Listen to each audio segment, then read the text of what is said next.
ഇന്ന് നമുക്ക് വളരെ ഈസി ആയിട്ട് എല്ലാവരും ഇഷ്ടപ്പെടുന്ന രീതിയിൽ ഒരു മട്ടൻ കറി റെഡിയാക്കി എടുക്കാം. അപ്പോൾ അതിനായിട്ട് ഞാനിവിടെ 1 കിലോ മട്ടൻ എടുത്തിട്ടുണ്ട്.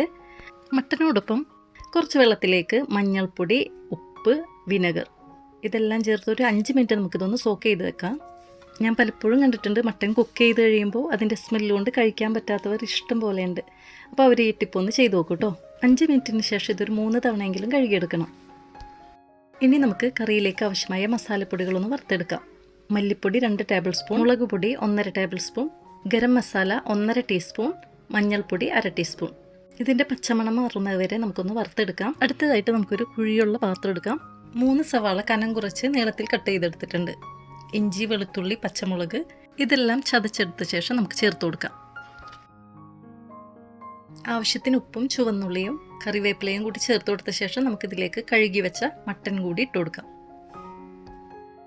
ചെറുതായി കട്ട് ചെയ്ത് 2 തക്കാളി കൂടി ചേർത്ത് കൊടുക്കാം. അടുത്തതായിട്ട് നമുക്കിതിലേക്ക് നേരത്തെ വറുത്ത് മാറ്റി വെച്ച മസാലപ്പൊടികളിൽ നിന്ന് 1/4 ഭാഗം ഇട്ട് കൊടുക്കാം. 2 ടീസ്പൂൺ വെളിച്ചെണ്ണ കൂടി ചേർത്ത് കൊടുക്കുന്നുണ്ട്. അതിനുശേഷം നല്ലതുപോലെ ഒന്ന് മിക്സ് ചെയ്തെടുക്കണം.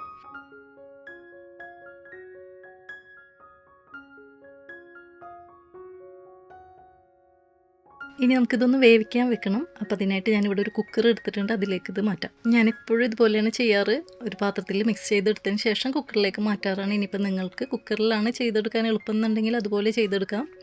ഇനി ഒരു 5 വിസിൽ കൊടുത്ത് നമുക്കിതൊന്ന് വേവിച്ചെടുക്കാം. അപ്പോൾ ഞാനിതിലേക്ക് 1/4 കപ്പ് വെള്ളം ചേർത്ത് കൊടുത്തിട്ടുണ്ട്. ശരിക്കും മട്ടനിലേക്കും ബീഫിലേക്കും ഒന്നും വെള്ളം ചേർക്കേണ്ട ആവശ്യം വരില്ല. ആവശ്യത്തിൽ കൂടുതൽ വെള്ളമാണ് ഇതിലുണ്ടാവുക. എന്നാലും ഒരു സേഫ്റ്റിക്ക് വേണ്ടി നമുക്ക് കുറച്ച് വെള്ളം ഒഴിച്ചു കൊടുത്തിട്ടുണ്ട്. ഇതിപ്പോൾ ഒരു 5 വിസിൽ വന്നിട്ടുണ്ട്. അപ്പോൾ 4-5 വിസിലിന് ശേഷം ആവി പോയതിന് ശേഷം മാത്രം നമുക്കിതൊന്ന് തുറന്ന് നോക്കാം. ഇപ്പോഴും മട്ടനും ബീഫൊക്കെ വേവിക്കുമ്പോൾ ഒരു 4-5 വിസിൽ വന്നതിന് ശേഷം ഒന്ന് ചെക്ക് ചെയ്തതിന് ശേഷം മാത്രം വീണ്ടും വിസിൽ കേൾപ്പിച്ചെടുത്താൽ മതിയാവും. ഇതിപ്പോൾ ആവശ്യത്തിന് കുക്കായി വന്നിട്ടുണ്ട് കേട്ടോ. ഇനി ഇതൊരു സൈഡിലിരിക്കട്ടെ. നമുക്ക് ചൂട് കട്ടിയുള്ള ഒരു പാത്രത്തിലേക്ക് കുറച്ച് വെളിച്ചെണ്ണ ഒഴിച്ചു കൊടുക്കാം.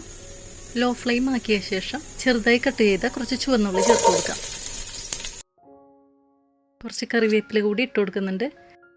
ചുവന്നുള്ളി പൊരിഞ്ഞ് വരുമ്പോൾ നമുക്കതിലേക്ക് നേരത്തെ മാറ്റി വെച്ച മസാലപ്പൊടികൾ കൂടി ചേർത്ത് കൊടുക്കാം.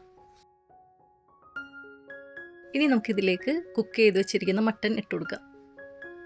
മട്ടൻ മുഴുവനായും ആ വെള്ളത്തോടൊപ്പം തന്നെ ഞാനിതിലേക്ക് ഇട്ട് കൊടുക്കുന്നുണ്ട്. ഇനി ഇതൊന്ന് വറ്റിച്ചെടുക്കണം. കറിയൊന്ന് കുറുകി വരുമ്പോൾ ഉപ്പ് പോരാ എന്ന് തോന്നിയാൽ ഉപ്പ് കുറച്ചുകൂടി ചേർത്ത് കൊടുക്കാം. ഞാനപ്പോൾ ഇവിടെ കുറച്ച് ഉപ്പ് ചേർത്ത് കൊടുക്കുന്നുണ്ട്. കറിയൊക്കെ ഒന്ന് തിക്കായി വന്നിട്ടുണ്ട്. നമുക്കിതിലേക്ക് കുറച്ച് കുരുമുളക് പൊടിയും പെരിഞ്ജീരകത്തിൻ്റെ പൊടിയും ചേർത്ത് കൊടുക്കാം. എരിവ് കൂടുതൽ ഇഷ്ടമാണെങ്കിൽ കുറച്ച് കുരുമുളക് കൂടുതലിടാം കേട്ടോ. മട്ടൻ കറി ആദ്യമായിട്ട് വെക്കുന്നവർക്കും ഒരു ടെൻഷനും ഇല്ലാതെ വെക്കാൻ പറ്റുന്ന രീതിയിലാണ് ഇത് പറഞ്ഞു തന്നിരിക്കുന്നത്. ഞാനിപ്പോൾ ഫ്ലെയിം ഓഫ് ചെയ്യാണ്. ഇനി കുറച്ചുകൂടി റോസ്റ്റ് ടൈപ്പിലാണ് നിങ്ങൾക്ക് ഇഷ്ടമെന്നുണ്ടെങ്കിൽ ഒന്നുകൂടി വറ്റിച്ചെടുക്കാം. അപ്പോൾ നിങ്ങൾക്ക് ഈ വീഡിയോ ഇഷ്ടമാണെങ്കിൽ ഫോളോ ചെയ്യാൻ മറക്കരുത്. അടുത്തൊരു നല്ല റെസിപ്പിയുമായി കാണും വരെ ബൈ.